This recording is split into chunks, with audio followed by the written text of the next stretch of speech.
Hi everyone. Today I'll be sharing some takeaways from this week's readings. I'll walk through what stood out to me the most and why. Let's start with Chapter 7, which dives into how agencies conduct investigations and gather information. What really struck me first is that agencies rely on tools like subpoenas and administrative warrants. Unlike criminal investigations, these don't always require full probable cause. That means agencies can access information more easily, which can feel powerful and a little concerning depending on how that power is used. Second, I found it fascinating how courts balance individual privacy with agency needs. On one hand, we want our rights protected, but on the other hand, agencies can't do their jobs without information. The constant push and pull shows how tricky it is to make sure both sides are respected.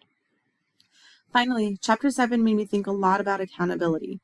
Agencies hold broad investigative power, and that can sometimes clash with personal freedoms. Oversight by courts and other checks is what keeps the system from tipping too far in one direction. You'll notice the magnifying glass that I used here. I just use that to symbolize how agencies gather information through tools like subpoenas and warrants, shown in the center, and also included the lock because that tension between privacy and investigation is at the heart of this chapter. So next we're going to talk about Chapter 8. This chapter focused on rulemaking, the main way agencies shape policy. The first big takeaway for me was that rulemaking is how agencies really influence everyday life. Congress may pass a broad law, but it's agencies that fill in the details and make those laws work on the ground.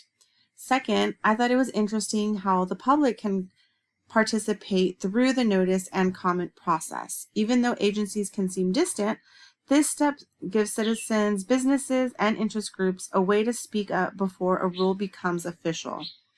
And third, I was struck by the idea that agency rules carry the same weight as laws passed by Congress. Once finalized, they're legally binding.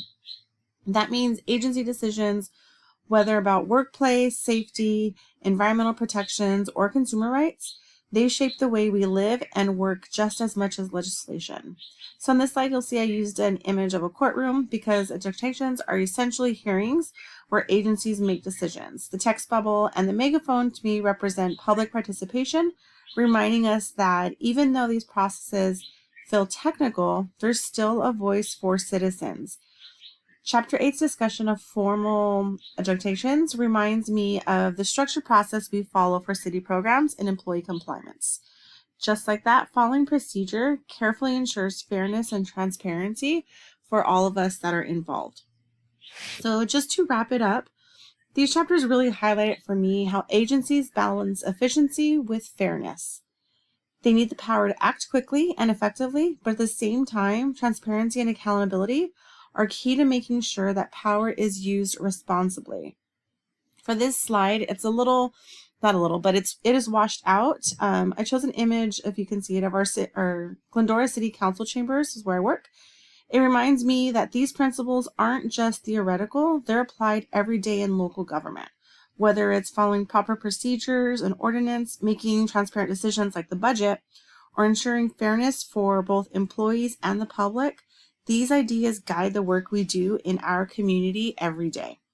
Seeing these principles in action in my own work reinforces just how important accountability and transparency really are, not just in the federal agencies, but right here at the city level.